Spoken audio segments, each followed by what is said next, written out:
আসসালামু আলাইকুম বন্ধুরা, কেমন আছেন আপনারা? আশা করি সবাই ভালো আছেন। আলহামদুলিল্লাহ আমি ভালো আছি। আবার একটি নতুন ভিডিও নিয়ে আপনাদের সঙ্গে চলে এসেছি মিজানুর রহমান আজারির ওয়াজ। আপনারা যারা যারা মিজানুর রহমান আজারির ওয়াজ শুনতে ভালোবাসেন তারা ফুল ভিডিওটি দেখতে থাকেন, আশা করি ভালো লাগবে। এজন্য প্রাইম মিনিস্টারদেরকেও সাবধান হওয়ার দরকার আছে না নাই? চারদিকে সব খালাতো ভাইরা সেট আপ, প্রাণ ভরে আজকে শুনবো। প্রতিদিন দেখা হয়ে যায়, আজকে কারো সাথে দেখা হবে না। তো সবাই প্রাণ ভরে বিশ্বনবীর কণ্ঠের জাদুমাখা তেলাওয়াত শুনে, বিশ্বনবী কোরআন তেলাওয়াত যখন শেষ করলেন সবগুলা দিছে দৌড়। কিন্তু ফিরে যাওয়ার রাস্তা কয়টা?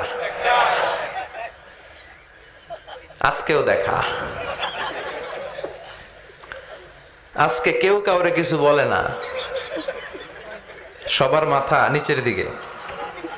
আবু জাহেলও নিচে তাকায় আছে লজ্জায়, উতবা, সাইবা, ওয়ালিদ ইবনে মুগিরা, পুরো দেশের মিনিস্ট্রি ক্যাবিনেট সবগুলা নিচের দিকে। ওদিকে মশার কামড় আছে না নাই? দীর্ঘক্ষণ নিচের দিকে তাকিয়ে থাকার পরে আবু জাহেল কয়, চল, যা হইছে হইছে, যা হইছে হইছে। কালকে থেকে আমরা সব চোরগুলা রাত্রে এক লগে ঘুমাবো, যাতে করে কাউকে ফাঁকি দিয়ে কেউ যেতে না পারে। এই গল্পটা শোনানোর উদ্দেশ্য হচ্ছে এটা যে বিশ্বনবীর কণ্ঠটা যেন তেন কণ্ঠ ছিল না, অসাধারণ একটা কণ্ঠ ছিল, যে কারণে এই কোরআনের বিরোধিতা করেও তারা এই কণ্ঠের তেলাওয়াত শোনার জন্য পাগল হয়ে যেত। সুবহানাল্লাহ পড়বেন না? এজন্য যুবক ভাইয়েরা, তোমাদের সময়গুলোকে কাজে লাগাতে হবে। অলসতা যেন তোমাদেরকে শয়তান তোমাদের মাথায় আড্ডা না বসায়। এজন্য গভর্নমেন্টের দায়িত্ব হচ্ছে তাদের কর্মসংস্থানের ব্যবস্থা করা। সব কাজ আবার গভর্নমেন্টের উপর চাপালে চলবে না। আমাদের দেশে যে সিস্টেমটা, একটা বাজে সিস্টেম চালু হয়েছে, যারা ভোটে জিতে ক্ষমতায় আসে সব দায়িত্ব এদের, বিরোধী দলের কোনো দায়িত্ব নাই, তাই না? আবার ওই বিরোধী দল যদি ক্ষমতায় যায়, পুরো দেশের মা বাপেরা, অন্য দলের কোনো খাওয়া নাই, আছে খালি মায়ের। কথা কন? আবার নির্বাচনে হাইরা গেলে ওরা খায় মায়ের, আমরা খালি মারামারি দেখি রেসলিং টিভিতে, আচ্ছা না নাই? তো এটা ঠিক না।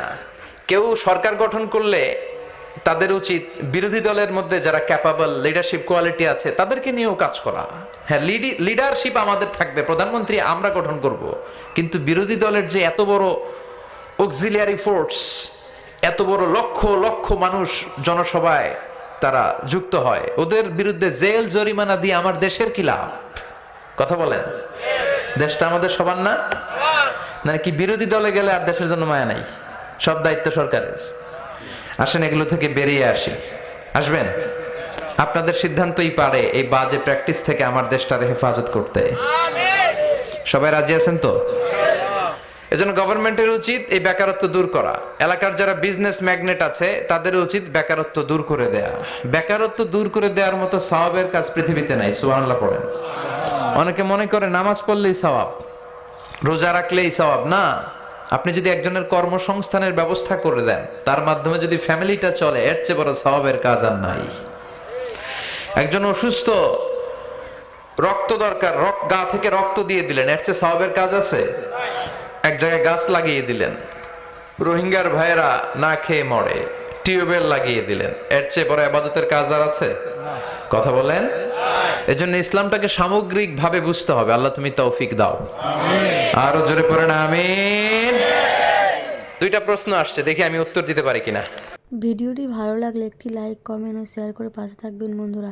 যারা যারা শেষ পর্যন্ত ভিডিওটি দেখেছেন তাদের জন্য অনেক অনেক ভালোবাসা থাকলো বন্ধুরা। আর নতুন নতুন ভিডিও পেতে চ্যানেলটিকে সাবস্ক্রাইব করে পাশে থাকবেন বন্ধুরা। ভালো থাকবেন, ধন্যবাদ।